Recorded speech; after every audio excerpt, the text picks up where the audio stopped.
السلام علیکم۔ امید کرتا ہوں آپ سب خیریت سے ہوں گے۔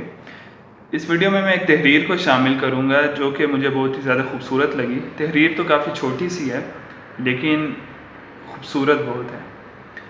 ایک خدا کی محفل کے اندر کافی زیادہ لوگ موجود ہیں اور وہاں پر سزا اور جزا کے فیصلے ہو رہے ہیں، اور اس تحریر میں نبی پاک صلی اللہ علیہ وآلہ وسلم کی اپنے بندے سے محبت کافی خوبصورت لگی مجھ کو، اور میں وہ بیان کرتا ہوں کہ وہ لکھتے ہیں کہ خدا کی محفل میں میں موجود تھا لیکن میرے خیالات کی محفل میں کوئی اور موجود تھا۔